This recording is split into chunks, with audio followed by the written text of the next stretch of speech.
The Law of One, Session 49, April 27, 1981. 49.0 I am Ra. I greet you in the love and in the light of the one infinite Creator. We communicate now. 49.1 Questioner. Would you please first give us a reading on the instrument's condition? I am Ra. It is as previously stated. 49.2 Questioner. Thank you. I have a question here from Jim first. He says, for the past 9 years I have had what I call frontal lobes experiences in the preconsciousness state of sleep just before I wake up in the morning. They are a combination of pleasure and pressure which begins in the frontal lobes and spreads and pulses through the whole brain and feels orgasmic in my brain. I have had over 200 of these experiences, and often they are accompanied by visions and voices which seldom make much sense to me. What is the source of these frontal lobes experiences? I am Ra.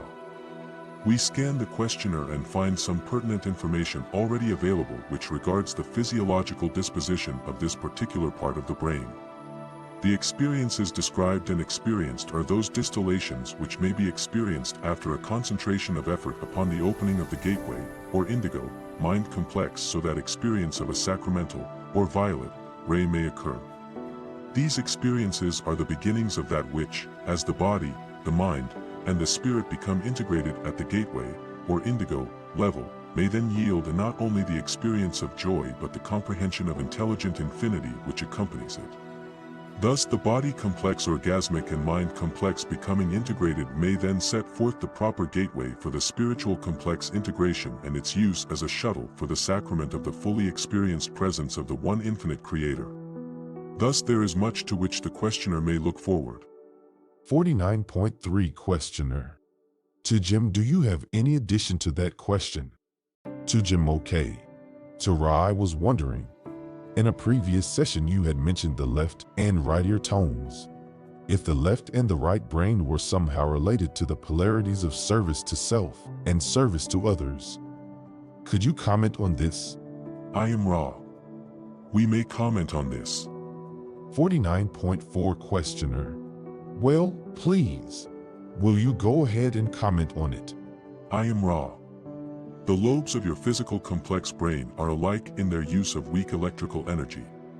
The entity ruled by intuition and impulse is equal to the entity governed by rational analysis when polarity is considered. The lobes may both be used for service to self or service to others.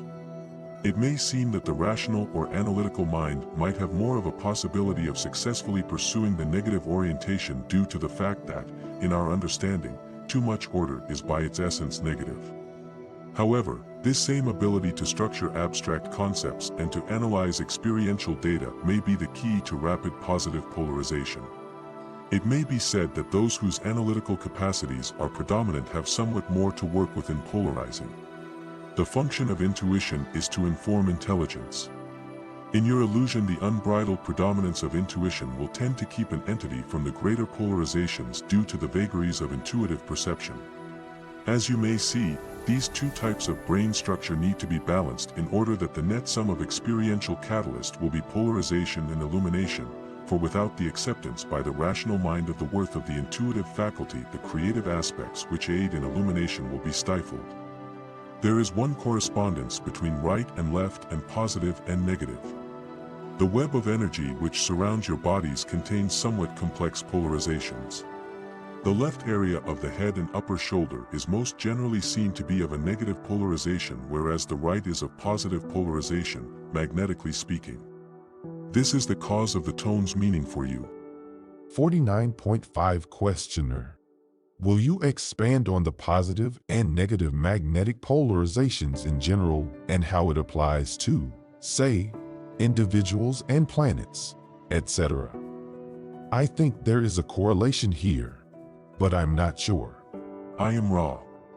It is correct that there is a correlation between the energy field of an entity of your nature and planetary bodies, for all material is constructed by means of the dynamic tension of the magnetic field. The lines of force in both cases may be seen to be much like the interweaving spirals of the braided hair. Thus positive and negative wind and interweave forming geometric relationships in the energy fields of both persons, as you would call a mind, body, spirit complex, and planets. The negative pole is the south pole or the lower pole. The north or upper pole is positive. The crisscrossings of these spiraling energies form primary, secondary, and tertiary energy centers. You are familiar with the primary energy centers of the physical, mental, and spiritual body complex. Secondary points of the crisscrossing of positive and negative center orientation revolve about several of your centers. The yellow ray center may be seen to have secondary energy centers in elbow, in knee, and in the subtle bodies at a slight spacing from the physical vehicle at points describing diamonds about the entity's navel area surrounding the body.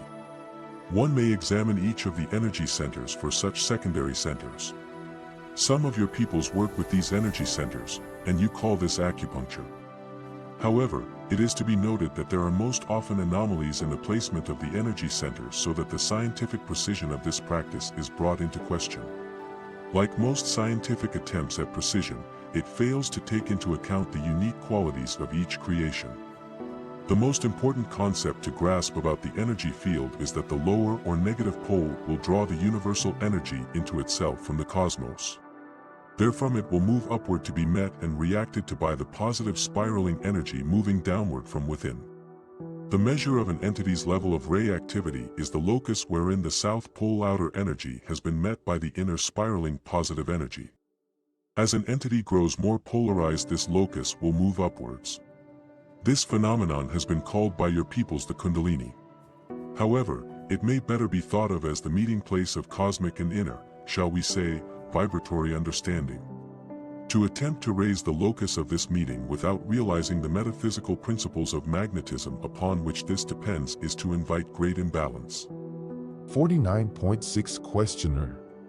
What process would be the recommended process for correctly awakening, as they say, the Kundalini, and of what value would that be? I am Ra. The metaphor of the coiled serpent being called upwards is vastly appropriate for consideration by your peoples. This is what you are attempting when you seek. There are, as we have stated, great misapprehensions concerning this metaphor and the nature of pursuing its goal. We must generalize and ask that you grasp the fact that this in effect renders far less useful that which we share. However, as each entity is unique, generalities are our lot when communicating for your possible edification. We have two types of energy. We are attempting then, as entities in any true color of this octave, to move the meeting place of inner and outer natures further and further along or upward along the energy centers. The two methods of approaching this with sensible method are first, the seeding within oneself of those experiences which are attracted to the entity through the South Pole. Each experience will need to be observed, experienced, balanced, accepted, and seeded within the individual. As the entity grows in self-acceptance and awareness of catalyst, the location of the comfortable seeding of these experiences will rise to the new true color entity. The experience, whatever it may be, will be seeded in red ray and considered as to its survival content and so forth. Each experience will be sequentially understood by the growing and seeking mind-body-spirit complex in terms of survival, then in terms of personal identity, then in terms of social relations, then in terms of universal love, then in terms of how the experience may beget free communication, then in terms of how the experience may be linked to universal energies, and finally in terms of the sacramental nature of each experience. Meanwhile, the Creator lies within. In the North Pole, the crown is already upon the head and the entity is potentially a god. This energy is brought into being by the humble and trusting acceptance of this energy through meditation and contemplation of the self and of the Creator. Where these energies meet is where the serpent will have achieved its height. When this uncoiled energy approaches universal love and radiant being, the entity is in a state whereby the harvestability of the entity comes nigh. 49.7 Questioner. Will you recommend a technique of meditation? I am Ra. No. 49.8 Questioner. Is it better, or shall I say, does it produce more usable results in meditation to leave the mind, shall I say, as blank as possible? Let it run down, so to speak. Or is it better to focus in meditation on some object or something for concentration? I am Ra. This shall be the last full query of this work time. Each of the two types of meditation is useful for a particular reason. The passive meditation involving the clearing of the mind, the emptying of the mental jumble which is characteristic of mind-complex activity among your peoples, is efficacious for those whose goal is to achieve an inner silence as a base from which to listen to the Creator. This is an useful and helpful tool and is by far the most generally useful type of meditation as opposed to contemplation or prayer.